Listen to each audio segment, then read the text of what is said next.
Welcome back to another episode of Feed the Beast Infinity. Just saw a bat flying around outside with a very interesting hat. I don't suppose I'm going to be able to catch up with him now because he is off over there.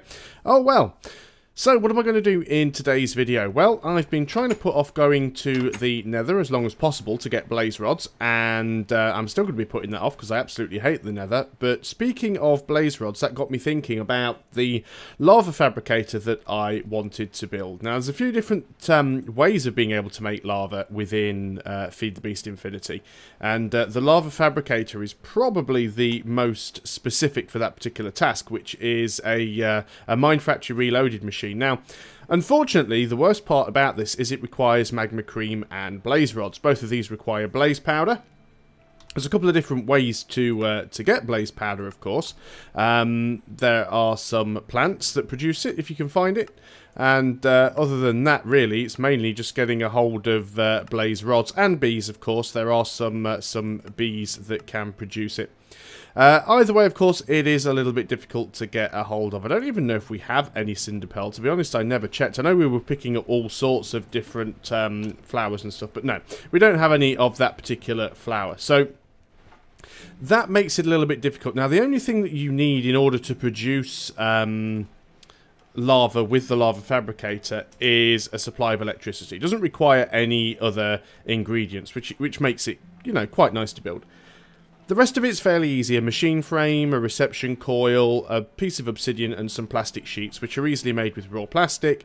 Raw plastic is made from smelting down rubber. So it's quite easy to do that. But I don't want to go to the Nether, so I'm going to do it another way, and I'm going to use a magma crucible, because a magma crucible still uses energy, and in fact I think it works out to be slightly more efficient than the lava fabricator. Of course, you can also use netherrack, which will give you much, well, one piece of netherrack will give you one bucket of lava, as will one cobblestone, but netherrack will use less power or something like that. So you're better off using netherrack than cobblestone, because it's better value. But we've just got loads and loads and loads of cobblestone. We've got more than we ever possibly need. So we might as well use the magma crucible. So I've already gone ahead and made one, because we've made one before in a previous video. And I've made some open block tanks. And also down here in the room with the smeltery, which, to be honest, is a little bit cramped because we've got the XP tank here and the smeltery and everything. I've extended it out in this direction a little bit because what I want to do is in here I want to put in a tank. And I'm going to make this out of open blocks tanks.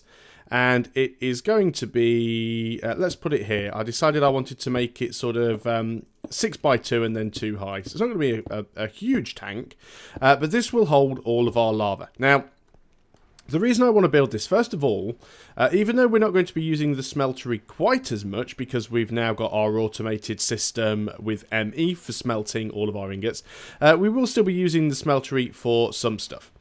And I also like to supply lava to the magma crucible. Now, the magma crucible's up a few floors, so we will deal with that at a later time. But for now, we want to try and get things set up so that we can keep the smeltery full. So we've got the tank here. What we need to do next is to set up the magma crucible. Now, that is going to require power. So we're going to try and take the power directly from the reactor, because then we don't have to worry about turning these engines on here. And I don't want to give it a separate engine or anything like that. So what we're going to do, a couple of things. First of all, we've just hit night time, so I'm just going to quickly sleep that off and make sure that we have full power in our back box, because we're still macerating and smelting away. It's working on loads of iron ore. We've managed to get through a few different ores now, so we've got copper, iron and aluminium in the export bus. So the furnace is very, very busy working away with that. So what I want to do quickly is grab from here. I should have a couple of landmarks left over from when we built the quarry. There they are. And hopefully got a few redstone torches as well. Yeah, brilliant. Okay, so what we're going to do is, the first thing is we're going to go up to the room where the reactor is, because I need to be able to work out where the cabling is going to be from the reactor. So if we go over here, this is where the main cable goes down. So if I were to, let's say I was, difficult to explain. You can just about see that the cable as I'm looking down, the cable goes down to the bottom there and heads left. It goes over in that direction because it's heading into the building, of course. So if I were below where the cable turns and I was to tunnel straight up here, we would run into the cable. So what I'm going to do is I'm going to go and pop a landmark there, and then we're just going to go and pop a redstone torch next to it. Now that turns the landmark on. So if we were to go down, we would see where that landmark is. Now we also need to know, because that landmark is going to be buried in the wall, the vertical one's buried in the wall, I need to be able to know where I'm going to be able to find it. So what I'm going to do is I'm going to put another landmark down here on this line, and then I'm going to put another redstone torch down there next to it, and that will give us another vertical line. So we shouldn't need either of those again at the moment. So if we go down to where the smeltery is, and as you can see, we can follow this line down because it's perfectly in line with this energy acceptor, because that's where it connects to. That's where it actually turns. It turns and goes into the back of that energy acceptor. So if we carry on going down to where our smeltery is, you can see it is right here. So basically, our power cable is going to be over here somewhere. So let's go and take our mining laser. And what we want to do is we want to make a few holes in this wall. I'm also going to need a chunk of smooth stone to fill in that hole again, actually. So what I'm going to do is I'm just going to put the mining laser on to superheat mode, shoot at that piece, and because it was superheat, it instantly smelts it and gives me the stone. So that was very nice. Let's just make sure we put this back on to normal low focus mode here. I think I might actually end up needing another piece because I'm going to want to replace that, because that's... No, we're not going to see that one. It's fine. Okay. So what I'm going to do is this is actually level with these blocks here, which makes life a little bit tricky. So I'm going to have to sort of go around a corner because I've kind of messed up with the size of this room. That is unless, of course, we just wanted to make this room a little bit longer, which I guess we could do. There's no downside to that. So let's just go ahead and break that torch. We'll do this very, very quickly. I'm going to put the mining laser on to superheat mode again. The main reason for that is because it saves me having to go and grab some more stone, which I know is just like really, really lazy, but that's me in a nutshell. So we'll do that. We are going to need to replace this stuff in the floor. We've also just taken out a lot of blocks there that we didn't mean to. Let's just go and refill that in there. So we don't really want the superheat mode at the moment. We just want normal low focus mode. We need to work our way over there because they are going to need to be replaced. And again, this is back down to me being a little bit OCD and a little bit of a neat freak when it comes to that. So basically we've taken out one section of the wall. That is fine. The rest of this does need to be filled in though, because what we're trying to do is get rid of all these nasty looking blocks. So let's go ahead and do that. We've got 16 blocks of stone, which I think is going to be just enough. There we go, that's that done. So now we've got this line, and we know that the power runs through this wall here. So let's just go and take these 2 blocks out. And now we can see that the power actually comes straight down here. Now that's where we actually put the landmark. Now the landmark was 1 block further forwards than the power. So the actual cable is directly above here before it turns. So if we just start shooting up, and I'm just getting ready to back up in case I happen to accidentally stumble across sand or gravel or something, because there's all sorts of stuff in here. Should find it eventually. Not too sure how far we need to go up. And of course I don't want to accidentally take out the cable either.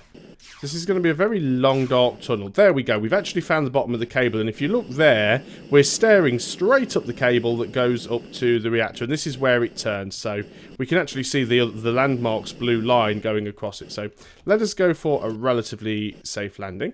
And what we then need to do is cable our way down. Now, I haven't brought my cable with me. Luckily, it doesn't really matter, because we've got this fantastic ME system. So I want my my flux ducts fluxed. There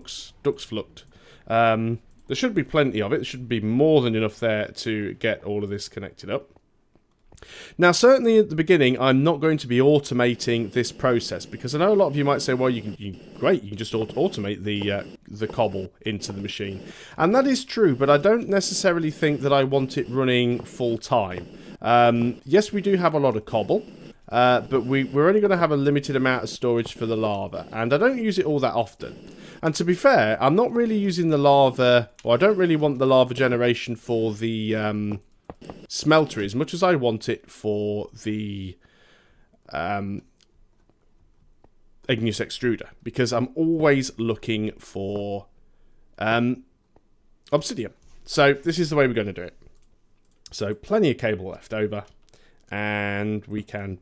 I did make a load of extra cable. If you're wondering why I've got so many, it's because I was trying to sort out the problem I was having with the liquid redstone in our magma crucible fluid transposer system, and I was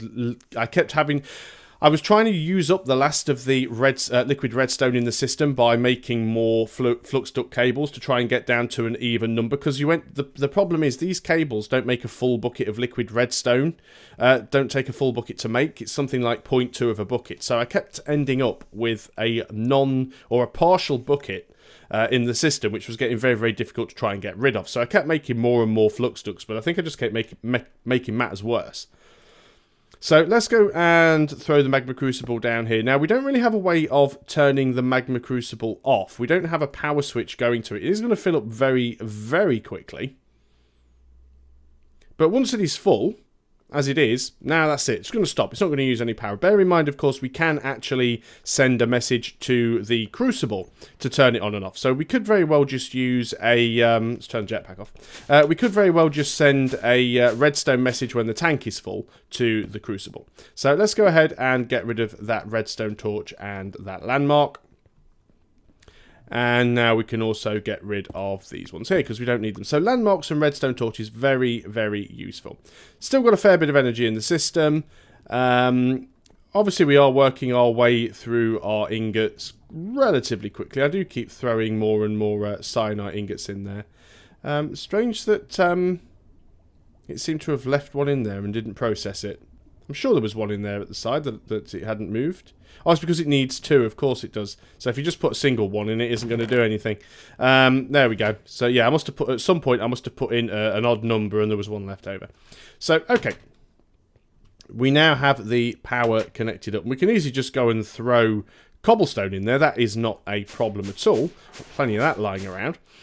So we've got power, we've got cobblestone. Now what we need to do is we need the fluid output, which is this one here, which is the orange side, which is this side. I think I might... Do I want it to come out the side, or I want it to come out the top? I think I actually want it to come out of the side. Yeah, I do. What I'm going to quickly do is just move some of these torches that are slightly upsetting. Just trying to make sure what we've got there. 1, 2, 1, 2. So if you put it there, that's right in the middle. And just trying to hit F7. Just make sure we don't have any way. See, we've got a couple of dark places over here, look, where things could potentially spawn. So let's just go ahead and put a torch on the side there. Obviously, because this room has the very high smeltery, it does block a little bit of the vision. So F7 again, just to turn that off. So we shouldn't need a wooden liquid transport pipe, which is a good job because I haven't made one. We should just be able to output directly like this into this tank. Now, what I'm going to do is actually going to go up to the ceiling. And I'm going to go across. Do I want to do it this way? It's not as far across as I thought it was. Let's just get rid of some of these. Actually, no, it will work that way. It will work. We're just going to go across this way slightly. It's a little bit messy. And these are my cobblestone pipes. I might have to go and grab a few more, actually, because I'm running a little bit short. So we want at least one that's going to connect to the tank. And what I'm not going to do...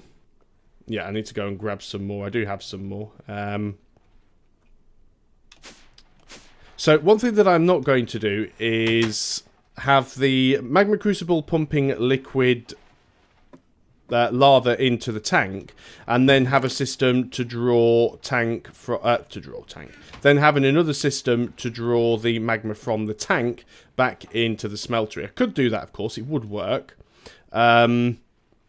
The problem with that, of course, and again, let's just sleep it off because it is night time. The problem with doing that is I'd have to have another engine, I'd have to have a transport pipe. If we have to do that, we will, but I think this is going to work. So we are going to go... Is that level with the top of the tank? I can't actually reach because, you know, I'm too short. There we go. So if we can just work our way across like this... Jumping to do this is always risky because 9 times out of 10 you end up just like attaching it to the wrong block. So there we go. That all links up. So theoretically now, let's just get rid of everything that we don't need back into the system. Let's go ahead and grab some cobblestone if we have any to spare. Oh look, we do. So if we put some cobblestone in here, that should start to smelt up, and it is doing. It's taking its time, and the thing's not displaying properly, but it is doing what it's supposed to be doing. I'm still convinced that somewhere on this side of the house there is a dungeon or somewhere with some monsters in it. I'm not sure what... Look at that warp zombie. So, I mean, you just look on the mini-map. You can see there's a lot of stuff over here. I know we're above that sort of ravine, but it's actually higher up than this. It's on, like, the... I think it's around about on the floor where either the thermal expansion stuff is or the IC2 stuff is. Because if ever I'm in the little back maintenance room, I can always hear them through the wall, and I very occasionally get the sound effect to tell me that there's a dungeon there. But I've never actually managed to find where the dungeon is. Okay, so we've smelted up the first block. Now, some of that should go into the tank, and because these are BuildCraft pipes, it should split. And some of it should find its way into the smeltery. There we go. So the BuildCraft tank is getting some of it, and then some of it should find its way into the smeltery. Now, the top tank is probably full. 4,310 and empty. So where's it going to go? 4,310 empty. 4,310 empty. Did it not go in at all? It did not go in at all, which is something I find strange. Okay. Let us grab some more of those cobblestone fluid pipes. And we'll just bring them down so that it attaches to all of the tanks. It's weird that the tanks don't actually join, although once one tank is empty, the smeltery will start to take lava from another tank, but it didn't seem to want to fill up the bottom tank by feeding directly into the top one. So some of this liquid will get stuck in the pipes, of course, and this is the bad thing with BuildCraft pipes. The reason I tend to use BuildCraft pipes is because they're very, very early game. They're very, very cheap to build. It's just literally cobblestone and glass, or smooth stone and glass if you want to make the variant so that they don't connect together. If you want to make a liquid pipe, all you need to do is find some cactus, just make yourself some cactus green, and you can use that to lag the pipes and make them waterproof. I think you can do it with gelatinous slime as well, but generally, cactuses are easier to get a hold of, and of course, once you've got one cactus, you can just, you know, make sure you don't completely dig the thing up, but you can just keep it regrowing, which is what I do. So let's have a look at this now. 4,310 and empty. Some of that should get down into one of the other tanks. There we go. It's starting to fill that tank up, and it'll probably start to fill the bottom tank up as well.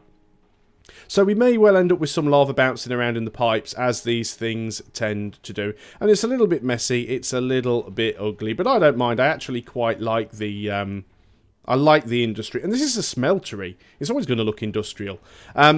Also, of course, this thing will provide light, so it does... Oh, little bit of a frame drop there. This thing does provide light, so it will help to make sure nothing spawns.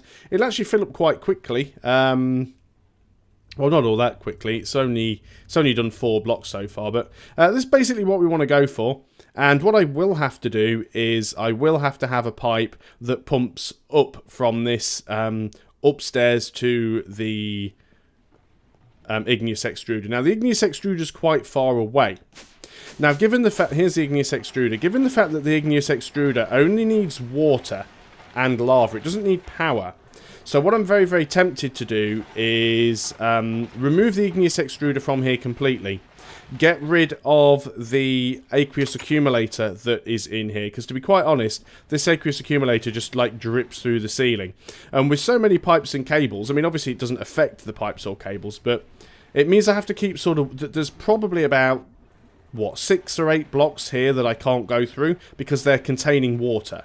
So by getting rid of this igneous extruder and the aqueous accumulator, it means I don't have to keep doing silly things like this where I have to bend pipes and cables around it.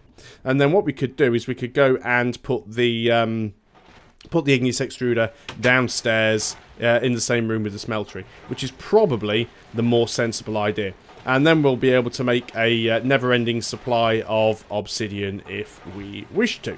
Well, not a never-ending supply of obsidian, of course. It does cost us lava, but we have a lot of cobblestone. So now we're macerating up tin ore, which means we're going to have crushed tin ore in the system. Oddly enough, this tin ore, 41043, isn't going out of the system. And the reason for that is actually, it should be going out. Do we have no power? Did I cut the power off somewhere? You know what's happened, don't you? Our ME system is actually gone down right now because this thing is actually using all of our power. It takes a lot of power, as you can see. It takes a lot of power to smelt down the cobblestone. And this is completely taxing our reactor at the moment. So, do I want to go and turn the reactor up? We probably will need to build a bigger reactor at some point. But we don't really need that much lava straight away. At least I don't think we do. So I'm going to take some of that cobblestone out of there. That should bring the system back online. Yeah, we can't actually see anything at all in our ME system at the moment. And that'll... See, there was the sound. There's something over here. There's definitely something around. I never find these dungeons. They're usually so small. Yeah, let's go check on the reactor. So we are completely drained of power at the moment. We've still got fuel in there, of course. But yeah, look, there's no power. We're not actually producing any power. So what we're going to do is we're going to go up and we are going to further retract the control rod.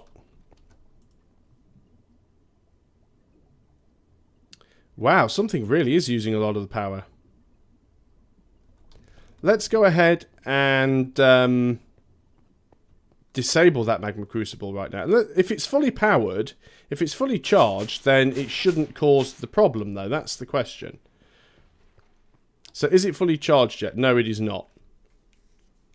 So this is the reason why we're not actually gaining any power, because the magma crucible is not fully charged.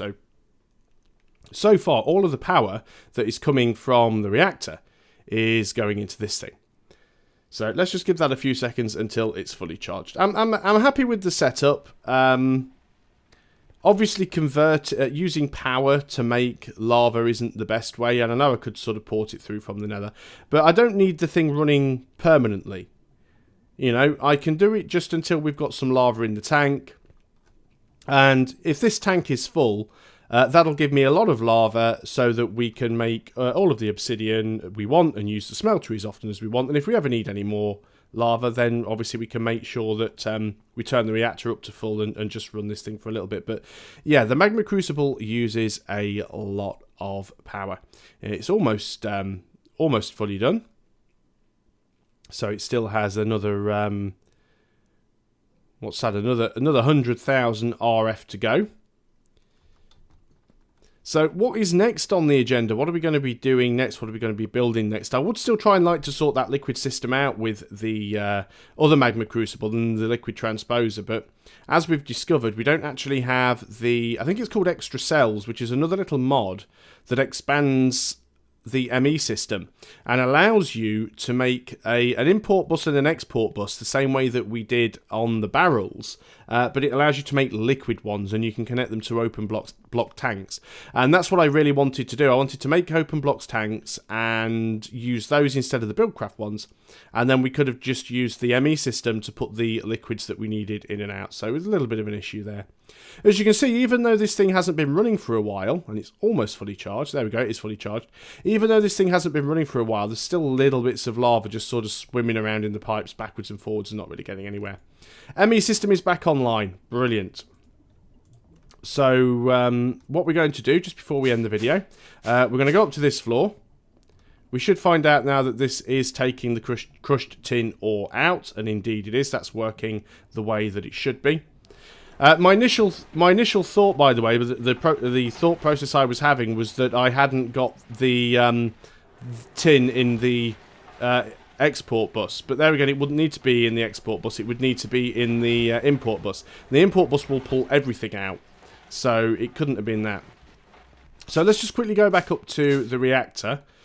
Now, obviously, the magma crucible isn't using any power right now because it's fully charged. So if we actually look here, we can see that, well, we're actually still using a lot of power. I'm very, very surprised that we're not gaining any power at all through the system. Even with the control rod up as high as it is. Okay, that's interesting.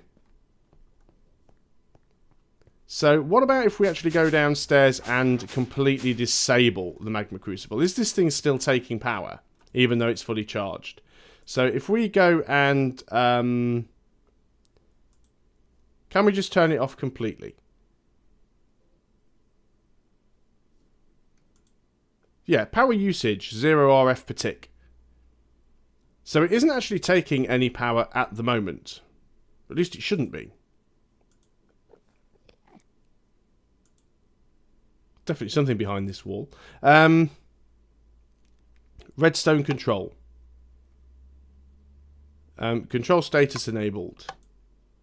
So that should turn it off if there is no redstone signal. Or does that turn it on if there is? I can never remember which way around it is. One of them turns it off, one of them turns it on. But honestly, it's not using any power. 0 RF per tick. It shouldn't be using anything at all. And obviously the ME system is still working. It's very, very strange. Let's have another quick look. Still not gaining any power. Obviously we're getting quite a bit of core temperature up here. I can't believe we might actually have to run this thing on full power. Let's just try 20%. Well, technically we're running at 80%. Still not gaining any power. Okay, 0%. What are we on now?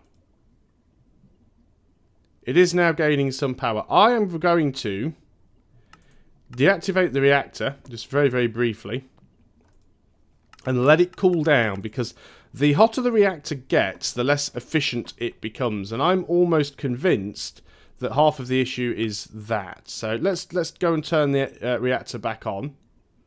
It does get up to heat very quickly. Yeah, but it still says it's not producing any power. That's very, very interesting. So, just as a little experiment before we end the video, let's go down and with our mining laser just delicately remove the magma crucible.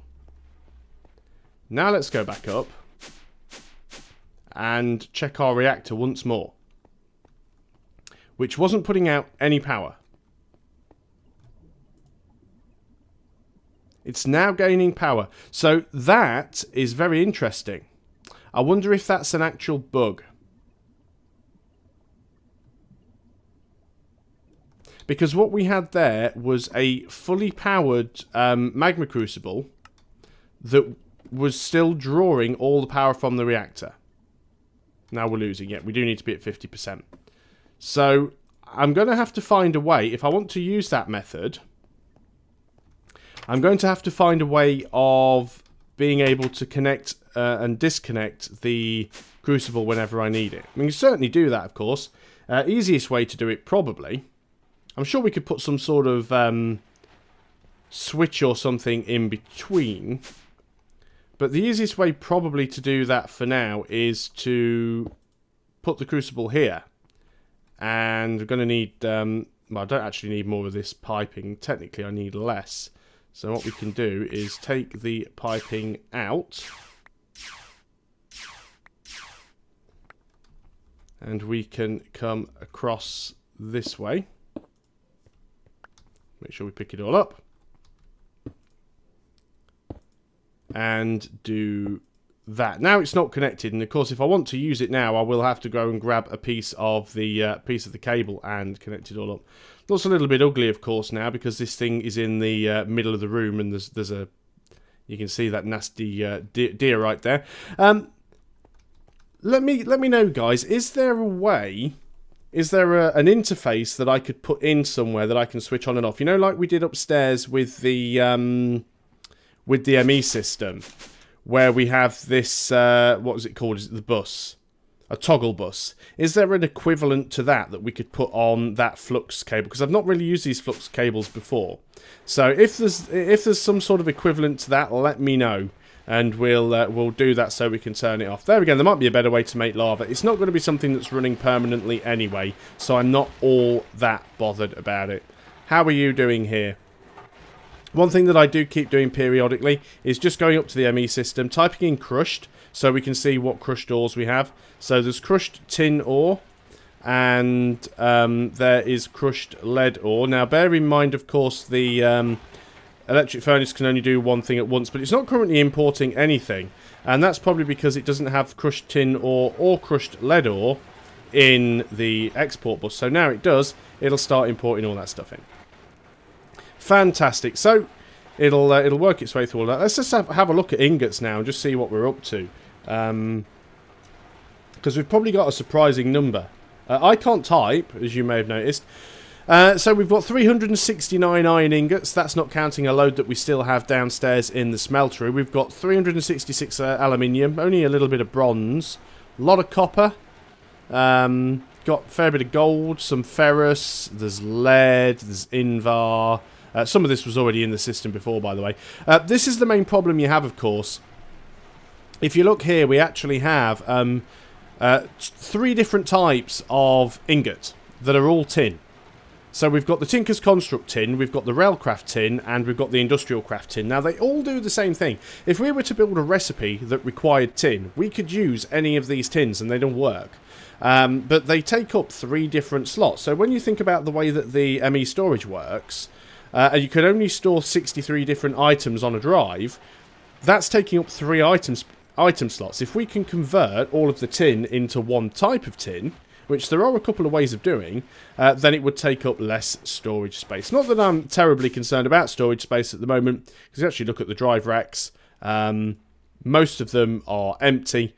In fact, we're only using 5 drives out of all the available ones, and there's still plenty of space on quite a few of them. So, not too bothered about that at all. Haven't checked on the quarry for a while. I know this video's been going on for a little bit, but a lot of this is stuff that I kind of usually plan to do sort of off video, and then I think, oh, well, you know, I might as well record what I'm doing just so people know how things are going along. And then I usually end up waffling and remembering a load of maintenance and stuff, and bees. I keep remembering bees. We need to do something with bees. Haven't done anything with that this series. I haven't brought the drive with me anyway, so even if this thing is full, I can't do anything about it. No, plenty of space in there. We're all good. Single piece of yellowite. Fantastic. Look at that. Look at that. 1,390 cobblestone in here. And if we actually look at the amount of storage that's being used, it's less than... well, it's about 1/3 of the storage in terms of data being used. And you just imagine how much of a chest 1,400 cobblestone would have taken up. That would have like been a full chest near enough. So these definitely work out much, much better. I'll have to come back and empty that at a later time. But yes, guys, do keep suggestions coming for things to do. I know I'm going to have to go to the Nether at some point. We're also going to have to go to the Twilight. We built that portal, never really used it. And yes, I would like to build a bigger reactor with a reactor turbine, but I've never done that before either. So quite a lot of things to research and look up to discover. But thanks a lot for watching, guys. I hope you're still enjoying Feed the Beast Infinity, and I'll see you on the next video. Until then, goodbye for now.